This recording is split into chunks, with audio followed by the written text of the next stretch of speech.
Sæll Sigurbjörn Bárðarson. Blessuð. Hérna fer vel þig. Hérna líður mér mjög vel. Já, og Bökkum Rangár. Já, Bökkum Rangár. Já, stórkostlegt útsýni. Það alveg bara eins og panorama, sem maður segir, sko. Það hérna Picasso og öllum út alla glugga. Já, og hérna, þetta glæsilegt hús sem að við erum búin að vera hérna í róli heitum, það ekki að byggja? Jú, þetta var svona með framtíðarsýn í að byggja þetta og var ekkert verið að minninu látum, en þetta er búið að rísa svona jafnt og þétt. Já, til hamingju með þetta. Takk fyrir það. Og þú ert hérna búin að vera í símanum svolítið, það er mikið að vera og mikið framöndan. Já, það er náttúrulega landsþing hjá okkur helgina og svo náttúrulega bara félagsmál og annað. Þetta eru haustin sem nýtast náttúrulega í þessa sjálfboðavinnu svo mikið, þá eru menn kannski aðeins með rýmri tíma. Já. Og það hefur verið náttúrulega vasast í ýmsu.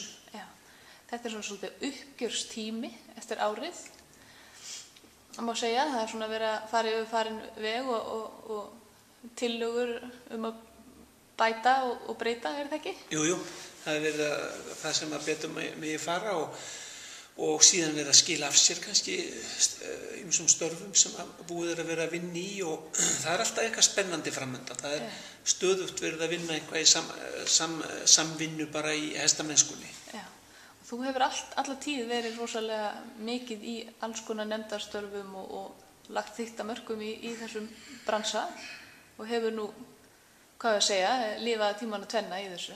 Já, maður er búin að vera alltaf mjög virkur og svona gefið af sér í félagsstörfin og kannski fyrir vikið fær maður á að segja að maður sé að djöfisins fyrir ekki hundur og vilja stjórna öllu. En þetta er nú einhvern veginn þannig að maður er að gera kröfur til greinarinnar. Það þarf maður að leggja eitthvað að mörkum líka til greinarinnar til þess að hjálpa til þess að það sé hægt að framfylgja ýmsum kröfum. Þetta er unnið svo mikið í sjálfboðavinnu og það er svo margir sem eru að fórna sér fyrir okkur hestamenn. Og maður þarf að taka tillit til þeirra og reyna að leggja eitthvað að mörkum sjálfur. Já. Það hefur verið svona motto frá sjálfum mér og þess vegna hef ég nú verið svona mjög virkur í að taka til hendi og hjálpa til. Já. Og hvað er svona sem að liggur, helst á borðinu breytingar sem að þér finnst núna á þessu landsþingi sem er framöndan og eitthvað svona sem liggur þér ofarlega í huga?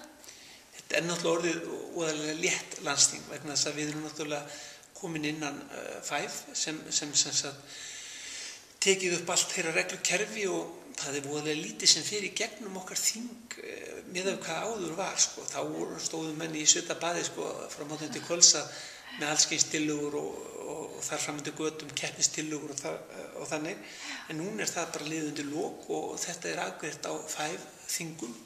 þar sem að við erum bara hluti Ísland sem partur af atkvæðagreiðslunni.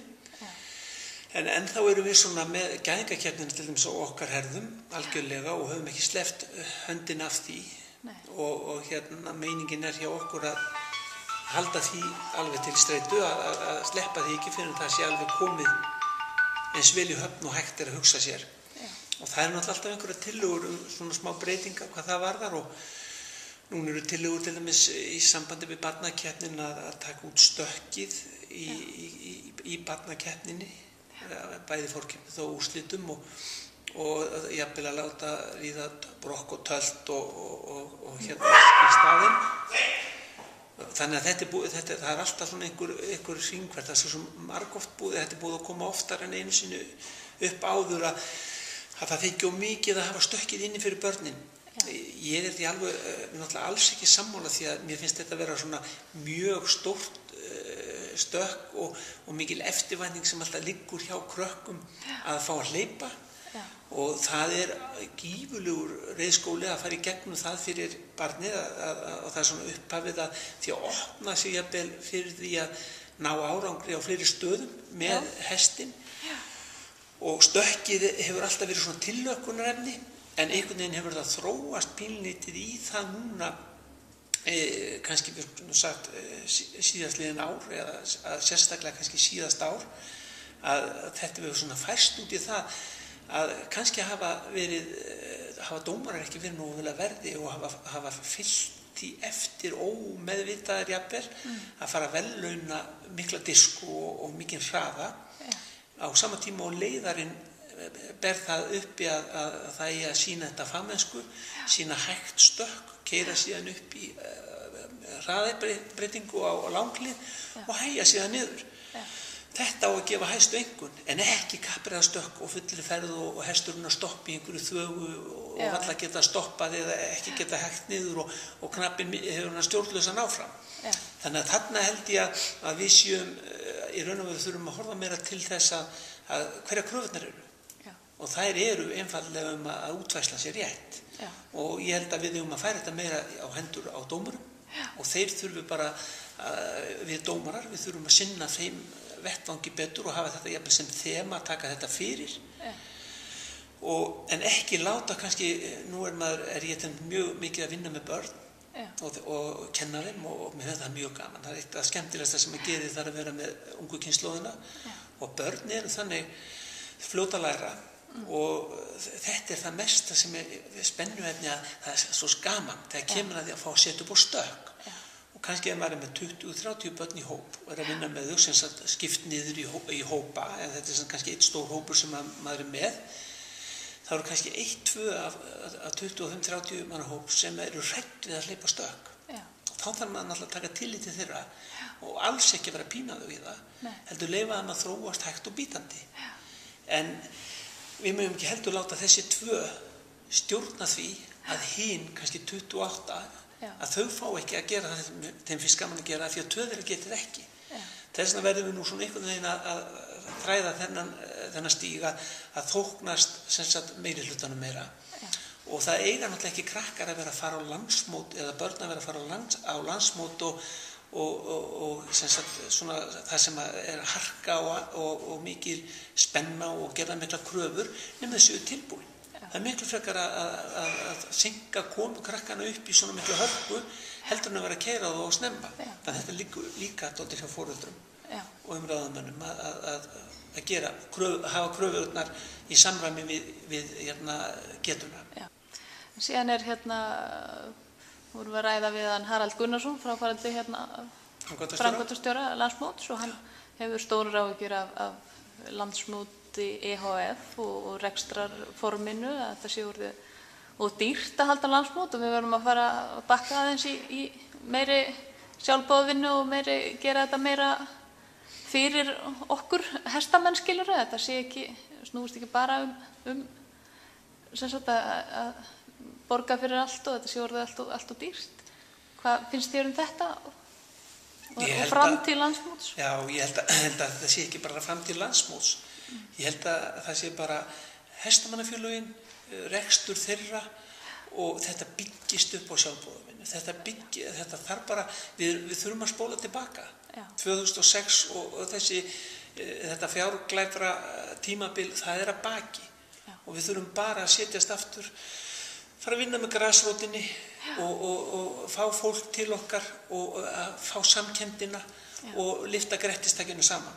Þetta er á við landsmót og þetta á við mótin okkar, þetta á við félagsstarfið okkar, þetta byggist alltaf sjálfboðavinnu. Auðvitað eins og þetta var á tíma að verða þannig að allir væri farnir að koma með reikning fyrir öllu sem þeir gerðu, þá gat þetta ekki gengið. Það hlaut að koma að því að við gengjum á veg með þetta.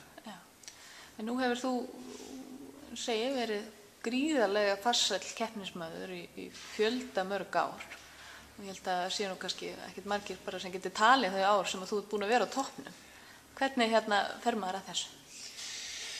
Ég held að það sé náttúrulega, það er mikið sjálfsgagnrýni á hvað maður er að gera og leggja sér mikið fram við að æfa og þjálfa og undirbúa sig á kostgæfni og reyna að velja sér farskjóta hestana sem félagana í þetta að þeir passi í þú verkefni sem maður er að leita í og síðan að vera stöðugt eins og ég segja vera í gagnrýnin gagnvart sjálfum sér og leita til að vera alltaf opinn, ekki að fara loka á og jarma það að keppnin sé of hörð nú þurfum við að minnka kröfunar af því að maður sé farin að eldast, maður þarf að fylgja straumnum, taka þátt í þessu, auðvitað er keppnin alltaf hörð, það er alltaf kalt þá sem eru upp á toppnum og þetta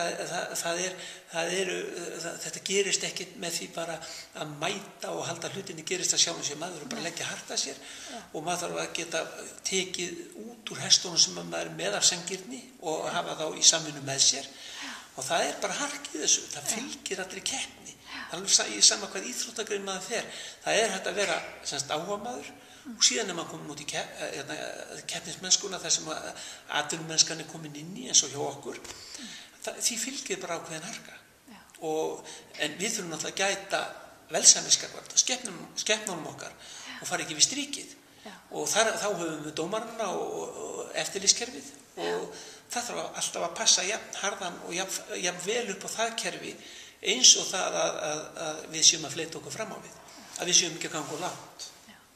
Er eitthvað sem að þú myndir vilja breyta núna eins og fyrirkomulagið er núna, bara almennt hestahald og keppnishald, er eitthvað sem þú myndir vilja taka úr fortíðinni og draga hérna inn í framtíðin, er eitthvað sem þú saknar, hvernig hlutinu voru í gamla daga og eitthvað sem þú saknar alls ekki? Nýjir tímar, nýjar aðferðir, þetta er allt gott og maður þarf að fylgja þess eftir og þróa sig með, sitja ekki einn fúll á móti og segja að þetta var nú gert svona í gamla daga, það er hægt að gera þetta svona ennþá, auðvitað er það hægt líka. En maður þarf alltaf að þróa sig með og ég held að það sem kannski maður, ef maður verið svona að hugsa og horfir yfir keppnina, þá er það helsta sem veldur mér áhugjefni og það ávið ekki bara íþróttagæðingakeppni heldur kynbótasýningarna líka að við höldum ekki nógu vel utan taktin. Við erum að leyfa taktinum allt og mikið út í gangblending, sérstaklega á eðalgangtegundum hestsins. Þannig að skeiðið, það er á undanhaldi, hvað það varðar, við erum farin að leyfa gangblendinga, kynbótadómar að leyfa þetta alveg í stórum stíl, töltandi hestar að fá skeiðengun og við leyfum þetta í íþróttakeppnin, þetta er að gerast hjá okkur í gæðingakeppnin líka, þetta er miður og þetta er ekki gott fyrir, því þetta hefur áhrif á ræktunarstefnuna, þegar leið og menn finna leið þar sem þeir komast upp með að komast á gangblendingi og sem er á kostnað einnar gangtegundar, að þá náttúrulega notfæra það sér. Og ég held að við þurfum bara almennt séð að taka okkur á hreinleika gangtegunda. Það er að segja skeið, hvað er skeið? Það er tvíþætta gangtegund. Tölt, hvað er tölt? Og þar framöndu götum og dómarar þurfa bara að mennta sig meira í þessu og við þurfum að hafa meira áræðu gagnvart þessu, því annars siglum við hægt og bítandi út og við erum byrjuð að sigla af leið. Bæði hérlendis og erlendis, þetta er ekki betra erlendis, svo síður sé og þess vegna þurfum við að passa okkur og þarna er bara að fara að loga skærrautt ljós hjá mér í mínum huga hvert við erum að stefna í þessum málum og við þurfum að taka okkur á og það liggur okkur næst sem erum að vinna að þessum þáttum, hvað var það bæði kynbótadómarar, gæðingadómarar og íþróttadómarar, við erum að snúa bökum saman og hafa hreina skilgreininga þarna. Og þetta brennur þér mest á núna? Já, þetta er mjög ofarlega og þetta líka svolítið þungt að mér að horfa upp og hvert þetta er að stefna. Og nú ert þið fjölskyldan, þið erum búin að byggja hérna flott. En þið farið ennþá í bæinn en það ekki og verið þar með eitthvað starfsemi í vetur? Jú, ég held við við erum náttúrulega búin að flytja okkur rosalega mikið hingað austur. En veturinn er náttúrulega í Víðidalnum og við höfum aðsetur þar. Fríða verður náttúrulega hérna örugglega meira fyrir austan og enda er hérna ungviðið og bæði fjölskyldu ungviðið er hérna á staðnum, þannig að krakkarnir og það mikið og svo erum við náttúrulega með stóðið okkar og merarnar og fólöldin og allt þetta. Þannig að það nú mikið að gerast hérna og það þarf að vera náttúrulega að halda vel utan það líka, þannig að hún verður nú örugglega með stýripinna hér. Svo rekur hún í bæinn að kenna og þjálfa þar eitthvað og maður náttúrulega, hún stjórnar þessu öllu, maður er bara svo löglað í vindi og hlýði því sem hún segir. Já, svoleiðis á það að vera, er það ekki? Er það ekki? Kæra þakki fyrir spjallið og gangið bara vel helgina og í komandi verkefnum á þinginu og fleiri stöðum. Takk fyrir. Takk.